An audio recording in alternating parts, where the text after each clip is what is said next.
오늘 함께 보실 하나님의 말씀은 에스라 4장 1절에서 5절 말씀입니다. 에스라 4장 1절에서 5절 말씀입니다. 제 성경으로 구약성경 715쪽에 있습니다. 제가 봉독하겠습니다. 사로잡혔던 자들의 자손이 이스라엘의 하나님 여호와의 성전을 건축한다 함을 유다와 베냐민의 대적이 듣고 스룹바벨과 족장들에게 나와 이르되 우리도 너희와 함께 건축하게 하라.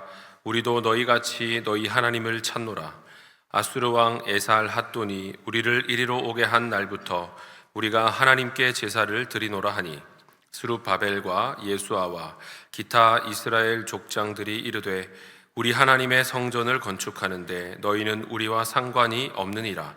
바사왕 고레스가 우리에게 명령하신 대로 우리가 이스라엘의 하나님 여호와를 위하여 홀로 건축하리라 하였더니 이로부터 그 땅 백성이 유다 백성의 손을 약하게 하여 그 건축을 방해하되 바사왕 고레스의 시대부터 바사왕 다리오가 즉위할 때까지 관리들에게 뇌물을 주어 그 계획을 막았으며. 아멘. 우리는 갈등을 좋아하지 않습니다.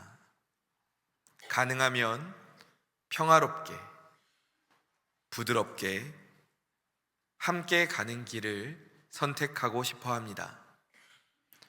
그래서 누군가가 같이 합시다 라고 말하면 우리는 그 말 속에서 따뜻함을 느낍니다.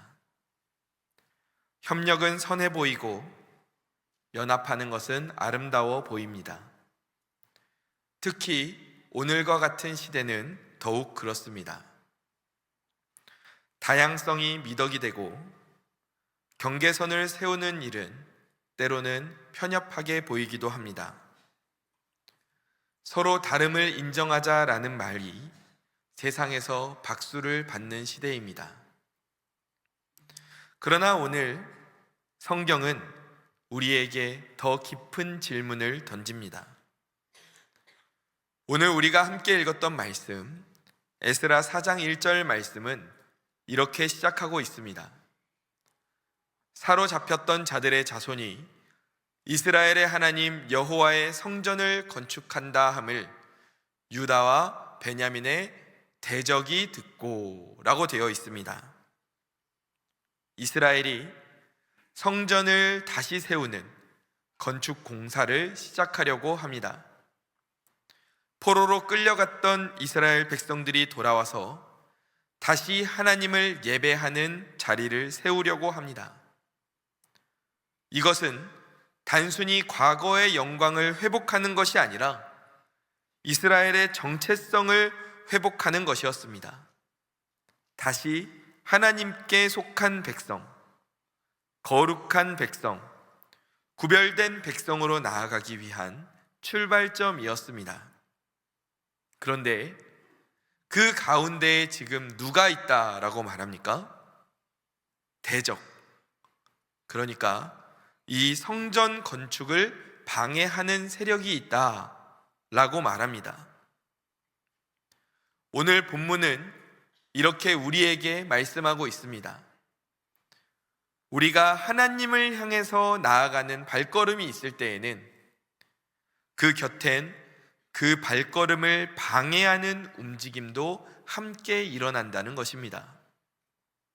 그런데 문제는 이 방해하는 움직임이 겉으로 보기에 방해 공격이 아니라 마치 나를 위한 것이냐, 그 정체를 숨기고 다가온다는 것입니다. 따뜻한 말로 좋은 제안으로 다가올 때가 있습니다. 그러면 우리가 혼란스러워지는 것입니다. 오늘 말씀을 통해 우리는 우리 인생 가운데 하나님께 나아가는 것을 방해하는 공격이 어떻게 다가오는가, 그것을 살펴보고 또 그 공격을 막아내며 하나님께 어떻게 나아갈 수 있는가 함께 살펴보는 시간이 되기를 주님의 이름으로 축원합니다. 본문 2절 말씀입니다. 우리 함께 읽어보겠습니다. 스룹바벨과 족장들에게 나와 이르되 우리도 너희와 함께 건축하게 하라. 우리도 너희같이 너희 하나님을 찾노라. 아수르 왕 에살핫돈이 우리를 이리로 오게 한 날부터 우리가 하나님께 제사를 드리노라 하니. 아멘.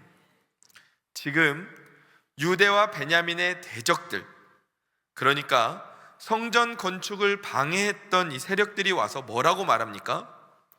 우리도 하나님을 믿고 예배를 드린다. 그러니까 함께 성전을 건축하자라고 말합니다. 이 말이 어떻게 들리십니까? 이들이 처음부터 칼이나 무기를 들고 찾아온 것도 아닙니다. 이 말 속에는 공격적인 분위기가 전혀 없습니다. 오히려 협력과 연합의 분위기입니다. 그런데 앞선 1절 말씀을 보면 지금 이 함께 짓자고 하는 이들이 누구라고 말씀하십니까? 분명히 대적이다 라고 말씀하십니다. 왜 그랬을까요? 열왕기하 17장 33절을 보면 이들에 대한 설명이 나옵니다. 함께 읽어보겠습니다. 이와 같이 그들이 여호와도 경외하고 또한 어디서부터 옮겨왔든지 그 민족의 풍속대로 자기의 신들도 섬겼더라. 아멘. 지금 이들이 누구냐 하면 북이스라엘이 멸망한 이후에 그 사마리아 지역에 새롭게 이주해 온 사람들이었습니다.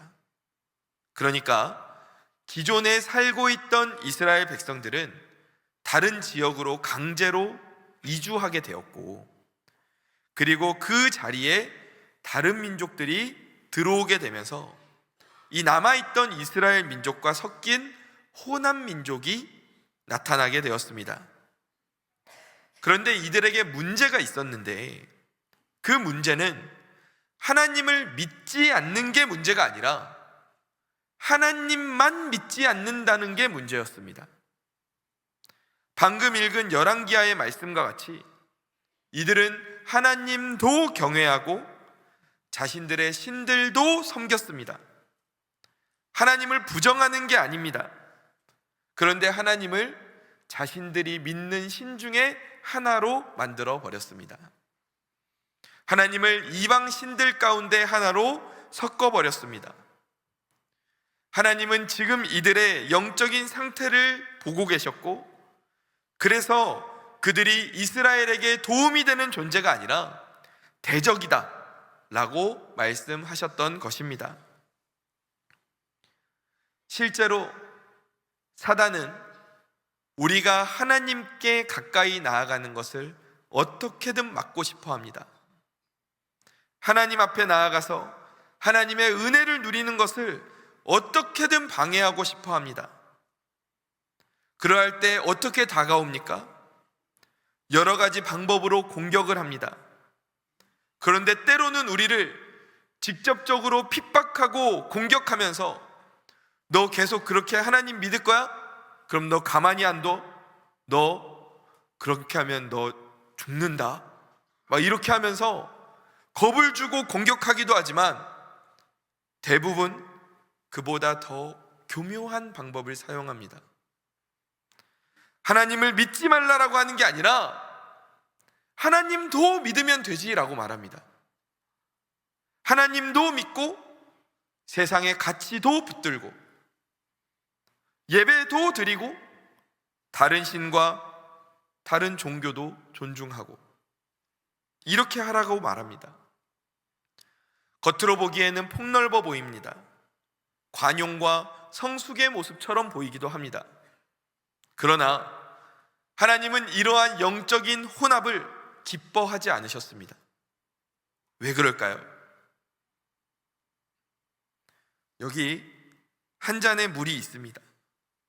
이 물은 이제 예배를 위해서 섬겨주시는 깨끗한 물을 이렇게 담아다가 주셨는데, 만약에 한 잔의 물이 있는데 그 물이 아무리 깨끗한 물을 갖다 놨다고 해도 그 가운데에 치명적인 독이 한 방울만 딱 떨어진다면, 그러면 우리는 그 물을 마시겠습니까?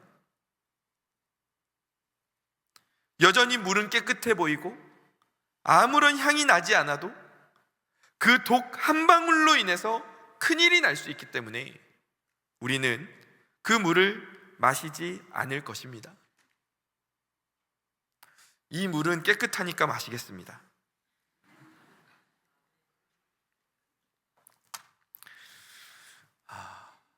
마찬가지입니다. 하나님을 향해 가는 우리의 인생 가운데 이러한 영적인 독이 들어온다. 그러면 그것이 아무리 적게 들어온다고 하더라도 치명적인 결과를 낳을 수 있습니다. 그래서 하나님께서는 이스라엘을 돕겠다고 말하는 이들을 대적이라고 하시며 멀리해야 하는 사람들로 말씀하셨던 것입니다. 조금이라도 혼합되면 이스라엘이 치명적인 피해를 받을 수 있기 때문입니다. 지금 이들이 세우려고 하는 성전은 단순한 건물이 아닙니다. 하나님이 오시는 곳이고 하나님이 임재하시는 곳입니다. 그 자리에 혼합된 신앙이 들어온다. 성전 건물은 세워질지 모르지만 그 가운데의 거룩함은 무너질 수 있습니다. 사단의 유혹은 늘 이런 방식으로 다가옵니다. 전체를 다 부정하지 않습니다. 대신 조금만 섞습니다. 내가 하나님을 믿지 말라는 게 아니야. 나도 하나님 믿는다니까. 그런데 하나님만 믿지 말고 내가 믿고 있는 믿음도 같이 존중해 달라는 거야. 이 말이 얼마나 부드럽고 매너 있어 보입니까? 그러나 이 말은 단순한 협력이 아니라 우리의 하나님을 향한 발걸음을 완전히 엉뚱한 방향으로 틀어 놓을 수 있는 것입니다. 오늘 우리 삶에도 이러한 순간이 있습니다. 사단은 그럴듯한 말로 우리에게 다가옵니다. 교양인이라면 이런 매너를 가져야 한다면서 우리의 신앙의 색깔을 모호하게 만들고 있습니다. 차별금지법, 동성애를 비롯한 하나님이 금지하고 계시는 일들을 말하면서 이것도 이해해주지 못하면 이해심이 없는 것 아니냐라고 말합니다. 하나님도 사랑하고 죄된 모습도 사랑하라고 말합니다. 다 같이 사랑하고 다 같이 이해하자고 말합니다. 겉으로 들으면 좋아 보입니다. 그럴듯한 말로 들립니다.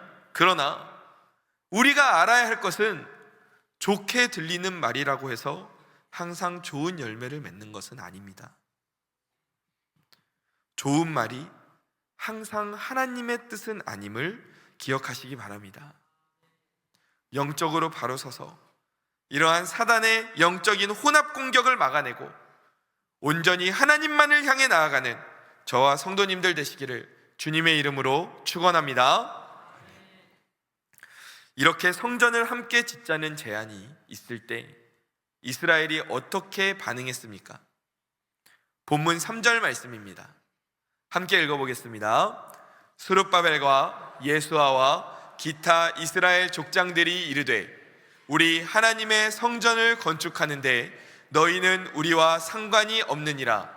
바사왕 고레스가 우리에게 명령하신 대로 우리가 이스라엘의 하나님 여호와를 위하여 홀로 건축하리라 하였더니. 아멘. 단호하게 거절하고 있습니다. 이 말을 얼핏 들으면 좀 차갑습니다. 요즘식으로 말하면 배타적으로 들릴 수 있습니다. 굳이 이렇게 냉정하게 거절할 필요가 있을까? 손이 하나라도 더 있으면 함께 지으면 더 빨리 지을 수 있으니까 효과적으로 이들을 활용할 수는 없을까? 이런 생각을 할 수도 있습니다. 그러나 본문을 다시 보면 이스라엘의 지도자들은 감정적으로 반응한 것이 아닙니다. 이들은 지금 원칙을 말하고 있습니다. 이스라엘의 하나님 여호와를 위하여 홀로 건축하겠다라고 말합니다. 이 말은 무슨 말입니까? 지금 이 건물을 짓고 있는 이 성전 건축이 우리의 일이 아니라 하나님의 일이고 이 일은 하나님의 명령에 따른 사명이라는 것입니다. 그러니까 이 성전 건축은 하나님의 자녀들이 감당해야 하는 일이었습니다. 그래서 이렇게 거절한 것은 이스라엘이 이해심이 부족해서 이렇게 한 게 아니라 하나님 자녀의 정체성을 지키기 위한 결정을 한 것입니다. 하나님을 향한 이들의 발걸음이 다른 엉뚱한 길로 새지 않도록 방향을 지키기 위해서 이러한 결정을 내렸던 것입니다. 비행기를 한번 생각해 보십시오. 비행기가 이제 사람들을 태우고 이륙을 합니다. 날아올라서 목적지를 향해서 출발합니다. 그러면 그 목적지를 향해서 출발할 때 처음에 1도 정도만 방향이 틀어진다면 어떻게 될까요? 많이도 아닙니다. 아주 조금 방향을 틀면 처음에는 거의 차이가 없어 보입니다. 그러나 그 상태로 몇 시간을 날아가고 몇천 킬로미터를 날아가면 어떻게 됩니까? 전혀 엉뚱한 땅에 도착하게 되는 것입니다. 미국으로 가려고 했는데 멕시코에 도착하는 그러한 일이 벌어지는 것입니다. 신앙의 타협도 이와 같습니다. 대부분 이 1도의 차이에서 시작이 됩니다. 이 정도는 괜찮겠지. 이 정도는 문제 없겠지. 다들 이렇게 하잖아.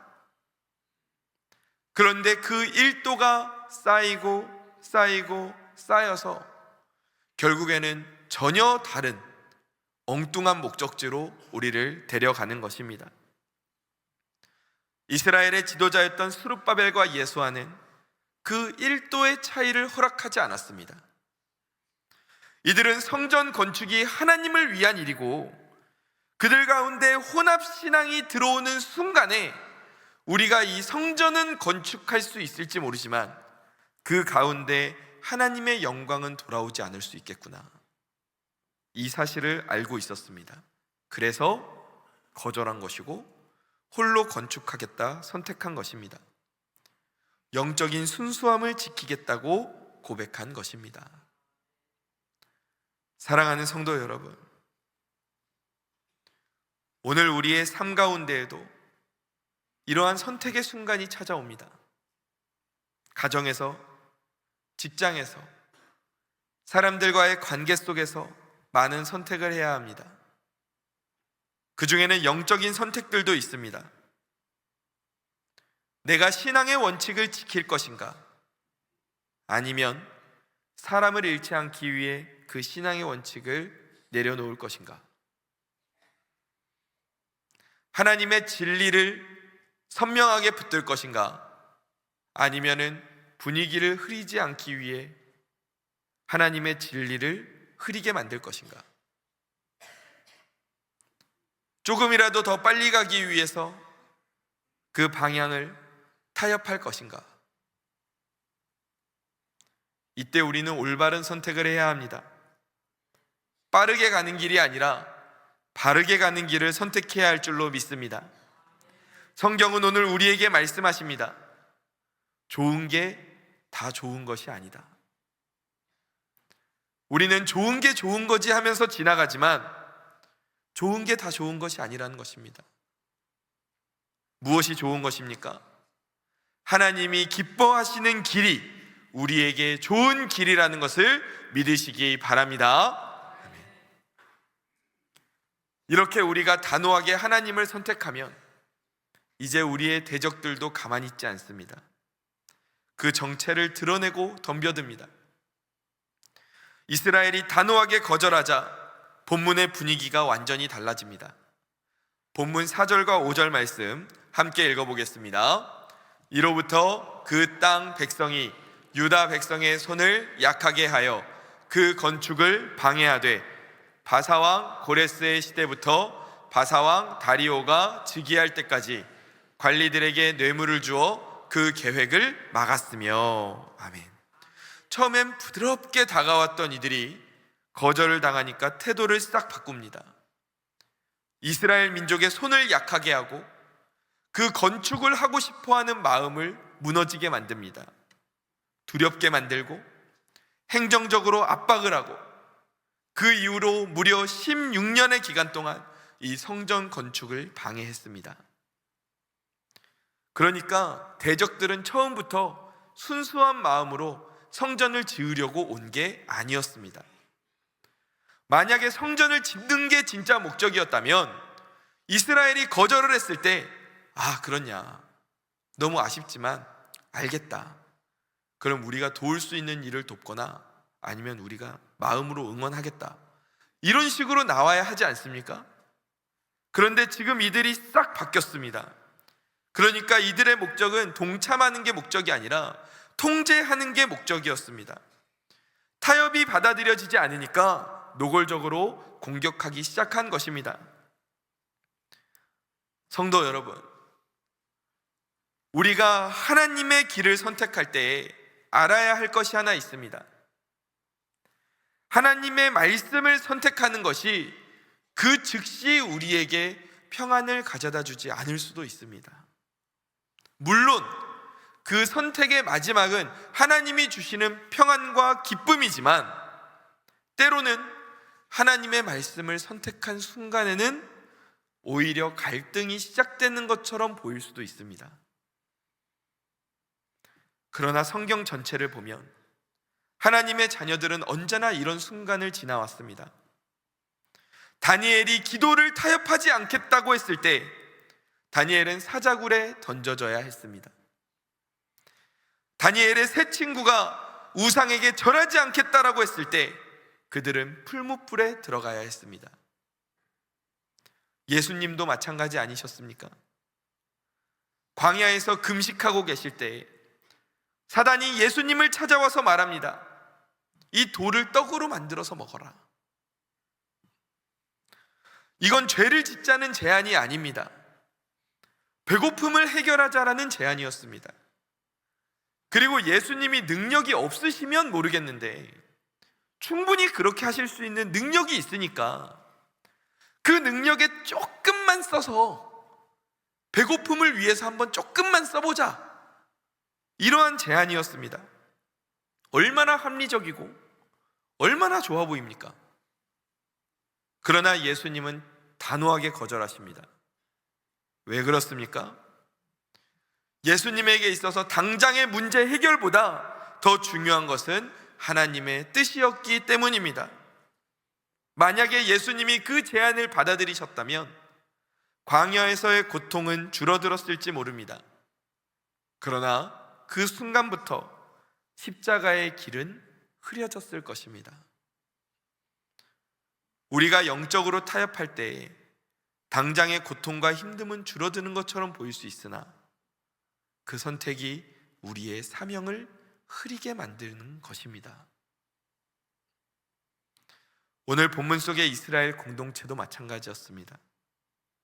만약에 그들이 이 제안을 받아들였다면 건축은 더 빨리 진행되었을지 모릅니다. 외부의 압박도 줄어들었을지 모릅니다. 그러나 그 순간 성전의 중심, 이들의 신앙과 거룩함은 흔들렸을 것입니다. 그래서 그들은 그 압박과 어려움을 감수하면서까지 하나님의 뜻을 선택했던 것입니다. 하나님께서는 우리에게 말씀하십니다. 하나님 나라의 일은 타협으로 이루어지는 것이 아니라 하나님께 순종할 때 이루어진다 라고 말씀하십니다.